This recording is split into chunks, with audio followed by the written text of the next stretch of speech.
In this lesson, we are going to learn about looping with lists.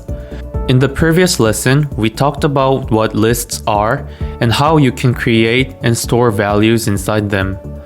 List, by default, is a very useful and powerful data type, and looping through a list is very commonly used in programming. Also, lists are all around us. For example, you may want all the names of classmates in your classroom or records of chat messages with your friend.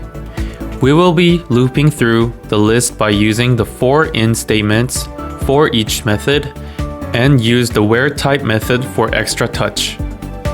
Now, let's begin. In this video, we are going to learn about different implementations of using lists and loop statements together. There are many ways you could access elements in the list, but depending on the usage, most common way to accessing list is by using loop statements. Let's look at the example. There are many kinds of loop statements, but in this example, we are going to look at two different for loop statements. They are for in and for each statements. And these loop statements are useful when we want to loop through a list of elements one at a time. First, let's look at the for in statement.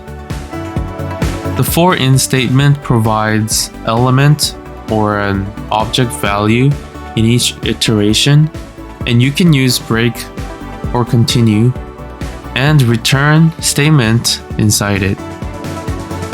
In the example, for in loop provides each item from list variable L2 and prints out the result to console.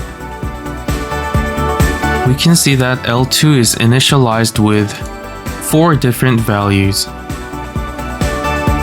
So in this for in loop statement, we are getting each items in L2 and we are printing the item.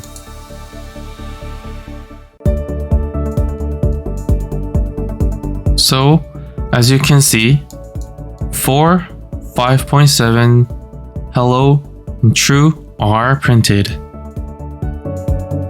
Next, let's add continue and break statements, then see what's printed on the console.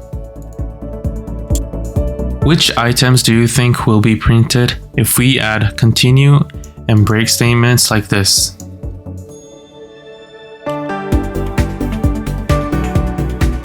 In the continue statement, we are skipping the current iteration if the item has data type of int. And we are breaking out the for loop if the item's data type is string. Looking at the L2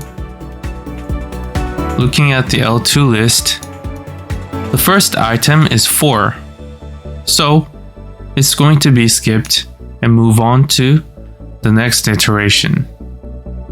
5.7 is not int nor string, so it is going to be printed. And the third item is hello, and this is string type, so we are going to break out of this loop statement. So we expect to get 5.7 in this for loop. The result is that 5.7 is printed. Now let's try for each statement. For each statement is similar to the for in statement, except that for each does not allow break, continue, and return statement. When using for each statement, it is recommended to avoid using function literals with for each statement. If the situation is required to use function literals, then in this case, it is better to use for in or other loop statements that could use break, continue, and return statements. Looking at the example, the sample code shows the good and bad implementations of for each statements. When you run this sample code, It will not produce any errors, but it will show underlines to indicate that the bad implementations are to be avoided.